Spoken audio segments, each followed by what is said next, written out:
Sometimes life hits a wall you simply cannot climb over. Crushing debt, sudden legal battles you didn't start, relentless enemies, and a profound, unexplained isolation. This animated diagram shows an astrological Kundali chart. That dark celestial body disrupting the geometry is Ketu, the south node of the moon. In the Tantric tradition, when Ketu is heavily afflicted in your birth chart, it manifests as these exact suffocating miseries. When traditional deities of light and abundance are prayed to for a severe Ketu affliction, they often yield no result. To cure a problem born in the shadows, elite Tantric practitioners know they have to look to the shadows themselves. You cannot always clear a dense fog with a flashlight. Sometimes, to neutralize chaotic forces, you have to harness a power that is darker and more absolute. That power is Goddess Dhumavati, the seventh Mahavidya, or Great Wisdom Goddess, of the Tantric pantheon. Her appearance is entirely contrary to conventional divine beauty. She is the deity of sorrow and widowhood. She rides a horseless chariot, completely alone, with a crow perched above her as her emblem. Which brings us to a strange contradiction. Why do the most advanced tantrics seek out a goddess of poverty and inauspiciousness when they want to attain immense wealth, magnetic charm, and spiritual liberation? The tantric path is entirely about mastering these contradictions. It teaches that the highest forms of prosperity are often hidden directly behind a terrifying veil of destruction. Her origin story begins with goddess Sati. According to legend, Sati was suddenly struck by an overwhelming, universe-consuming hunger. When she asked Lord Shiva for food, he asked her to endure it just a little longer.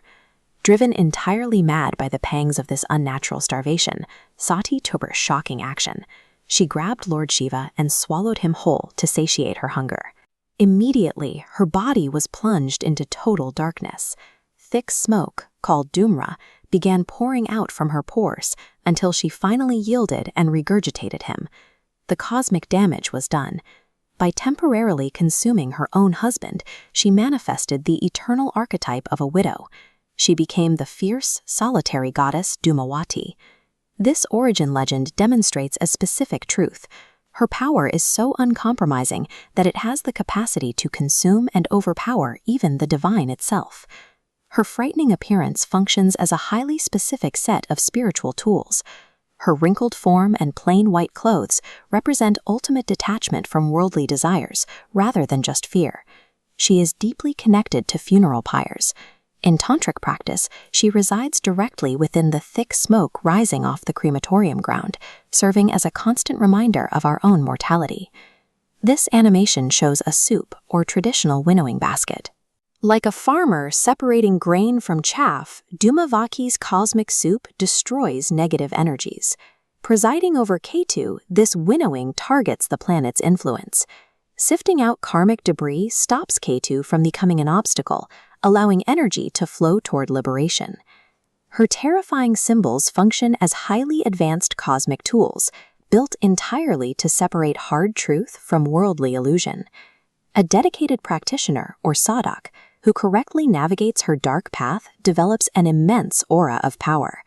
They adopt a detached, fearless gaze that remains completely unfazed by the chaos of the world.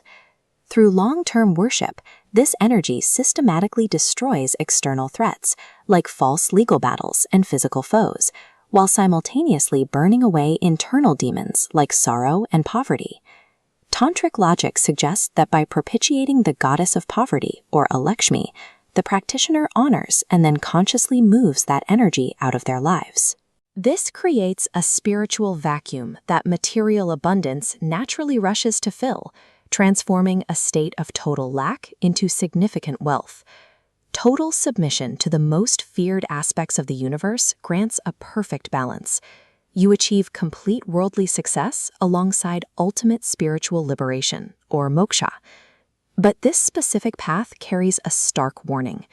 The raw power of Dhumavati is overwhelming, and it is absolutely not for casual devotees. Her worship involves strict, unconventional rules. Rituals must be performed entirely outside the home, far away from family, in a state of profound, uninterrupted solitude. Because this energy has a dangerous capacity for cosmic destruction if mishandled, her specific mantras and ritual procedures are kept strictly confidential by true masters. If you are dealing with severe astrological afflictions and are ready to conquer them, you need expert guidance. Visit Vedavidhya consultants at vedavidhya.com for safe, structured initiation. The power to alter your destiny is within reach, but only those guided by proper wisdom can safely transform the smoke of their darkest days into absolute power.